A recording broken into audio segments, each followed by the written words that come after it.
Čusbus, v dnešním díle Vědátorů na pivu máme vzácného hosta Tilly Lockey, která je britskou 17letou dívkou, která se dočkala robotických končetin poté, co chytila v mladém věku, v 15 měsících bakteriální meningokotidu a musela jí v tom důsledku toho být amputovány obě přední ruce.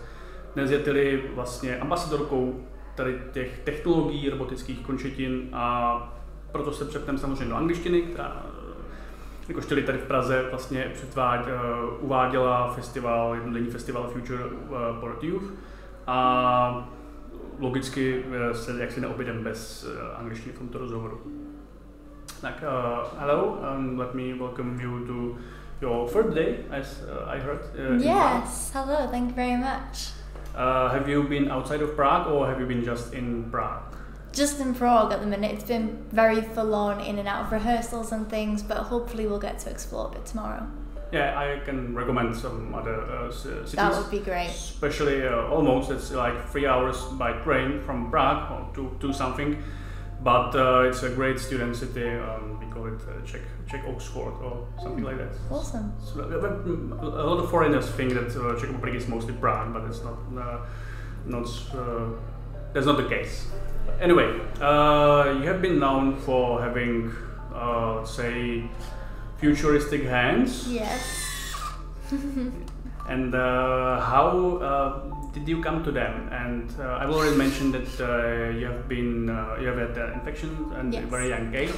But how difficult was it to obtain robotic prosthetics in both from practical perspective and from bureaucratic perspective as well? How is it pricey? Yeah.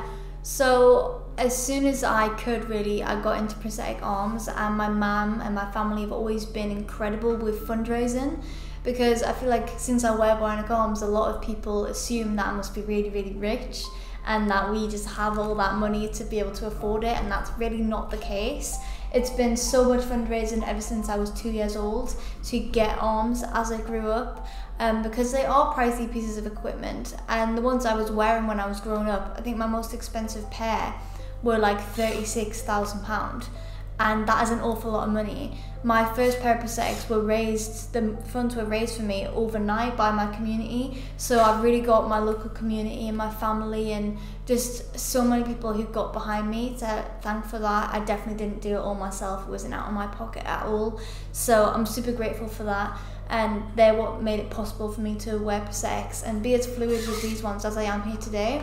I got these ones in 2016 when I was 9 years old. Started with like the prototypes and things, and then ultimately developed to what they are here today. And now I'm an ambassador for the company, so I actually get these ones for free, which is obviously awesome.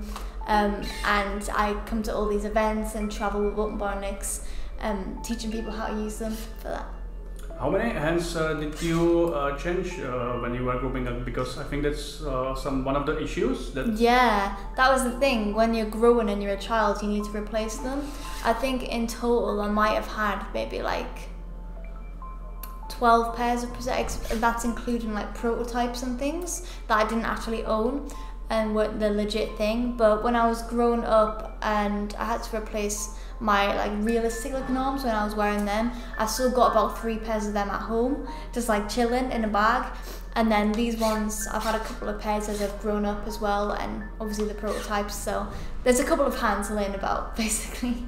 Well, changing hands, but is situation for other people that require prosthetics, is it improving in that they are able or will be able to obtain prosthetics they need for their lives? It is definitely improving so much. I mean, when we look at the price of things, the most expensive prosthetics I had been at £36,000 were the same ones that couldn't open wide enough to hold a cup.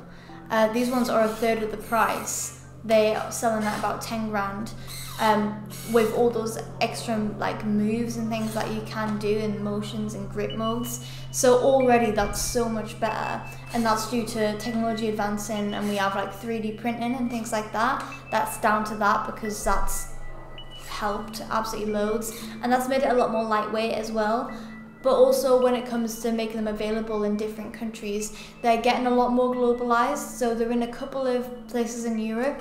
The only thing stopping these arms for being available in every single country is the fact that in order to do that and have them here, we need to have a clinic in each area agree to work with us and produce them, basically to do all the fitting appointments and all the orthopedic, like all the professional hospitality stuff.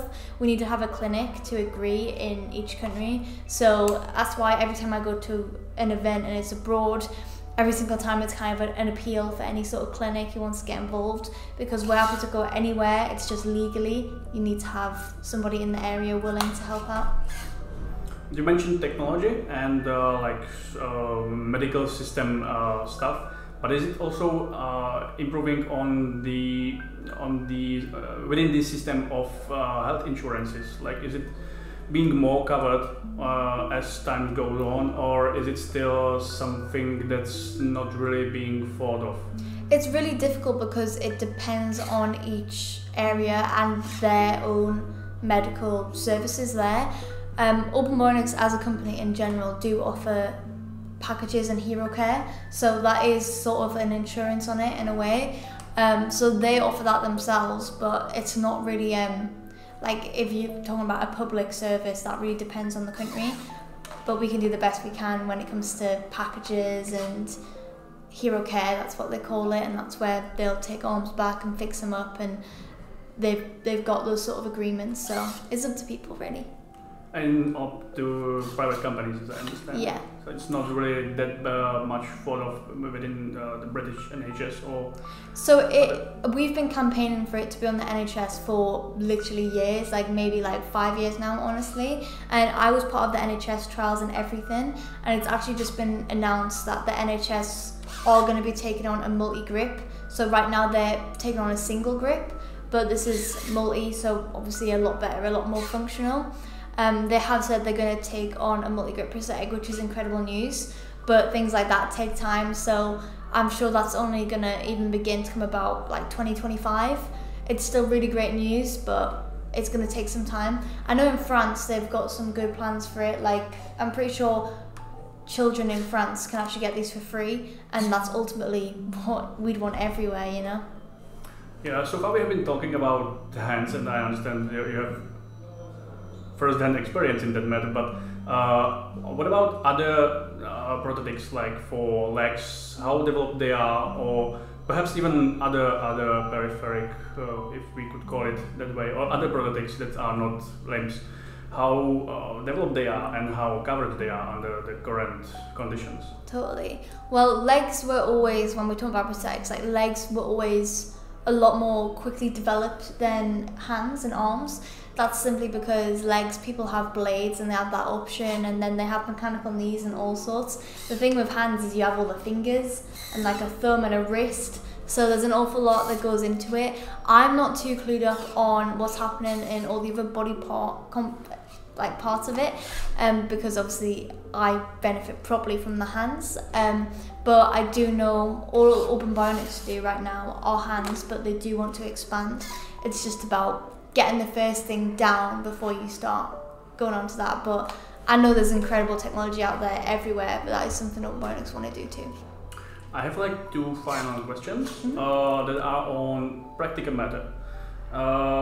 First of all, we have been writing on our page a lot in recent years about development of brain to machine or brain to computer technologies, where someone pretty much gets a chip in the brain, and then they are able to move cursor on the computer or operate robotic prosthetics. But you don't have that, as I understand it. I don't have that, but I really want it.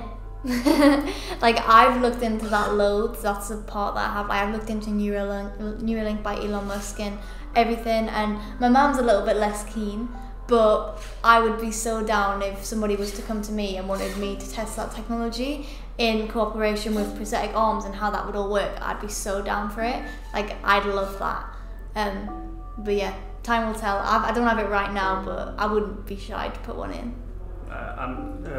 But then my question is, how exactly are hands currently controlled, and what is the how precisely can you control them? Yeah, so they're all controlled by muscle movements actually. Like if I take the arm off, you'll see there's two muscle sensors. So like the metal discs, there's one on the top and on the bottom. So there's only two muscles that control the entire arm to do absolutely everything.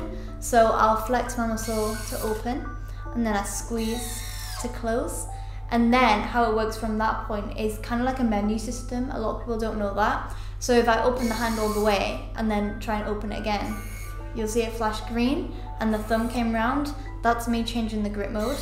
So there's 3 sets of grip modes which consist of 6 grips divided in 3 sets. So there's the grasp like this, and the thumb also like pops in and out.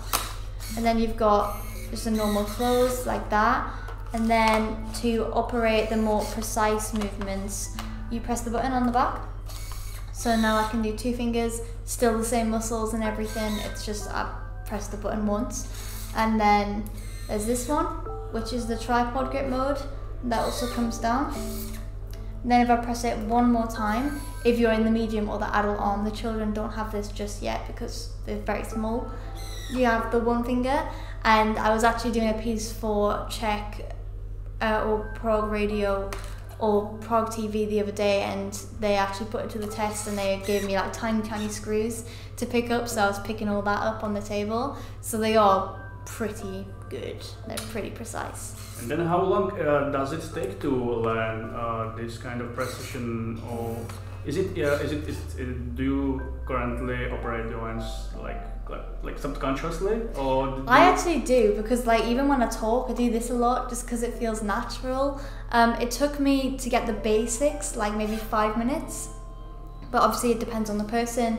I can't say that'll be the same for every single person because everyone's different and everyone's got different muscles and everything. So as long as the hand's perfectly programmed to your muscle strength and everything's comfortable, it took me about 5 minutes, but I'm still finding things out today where, you know, it would be better if I held that in a certain way.